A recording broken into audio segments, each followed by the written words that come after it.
harus tunduk pada hukum. Bukan sebaliknya begitu, ada gium hukum mengungkapkannya.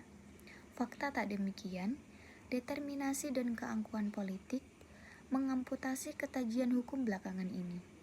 Keindahan dalil-dalil, teori hukum yang ideal, dan kalimat teorisme yang dipelajari di ruang kelas fakultas hukum tak menyentuh ruang praksis yang telah lama teredukasi oleh gelagat oportunisme politik. Bersama saya, Dia Ayu Ambarwati, dalam beberapa menit ke depan, saya akan membahas mengenai isu yaitu refleksi pemilu 2024, ambisi politik dan kekalahan hukum.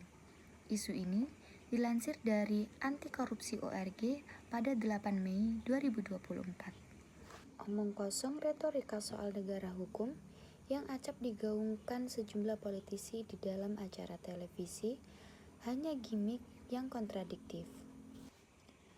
Proses pemilu adalah sarana konvensional dalam merotasi pergantian kekuasaan guna mewujudkan pemilu yang berkualitas. Menurut Fatah, pemilu merupakan satu kriteria untuk mengukur kadar politik sebuah sistem politik. Selain itu, pemilu merupakan hak rakyat untuk membentuk pemerintahan yang demokratis. Negara perlu menjamin adanya standar keberlangsungan proses pemilihan secara bebas, rahasia, jujur, dan adil. Didukung dengan ketersediaan perangkat atau lembaga penyelenggara yang imparsial, profesional, dan dapat dipertanggungjawabkan. Sehingga kondisi iklim demokrasi suatu negara yang baik, maka semakin kuat pelaksanaan norma demokratis values sebagai dasar dari ethical political behavior penyelenggara negara. Namun, isu ambisi politik dan kekalahan hukum menggambarkan realitas yang mencemaskan dalam perjalanan demokrasi Indonesia, khususnya terkait dengan pemilu yang berlangsung pada tahun 2024. Pemilu ini tidak hanya menjadi ajang kompetisi politik, tetapi juga mencerminkan ambisi kekuasaan yang seringkali mengakibatkan prinsip-prinsip hukum dan keadilan. Sejumlah kasus pelanggaran hukum telah mencuat, menandakan bahwa proses demokrasi di Indonesia sedang dalam kondisi yang tidak sehat. Melalui sumber CNN Indonesia, pada Sabtu 6 Januari 2024, salah satu contoh nyata dari pelanggaran tersebut adalah kasus pengiriman surat suara ke WNI di Taipei sebelum jadwal resmi yang melanggar ketentuan pemilu. Selain itu, dugaan pelanggaran juga melibatkan Gibran Rakabuming Raka atau calon wakil presiden yang dituduh melakukan kampanye di luar jadwal dengan membagikan susu gratis.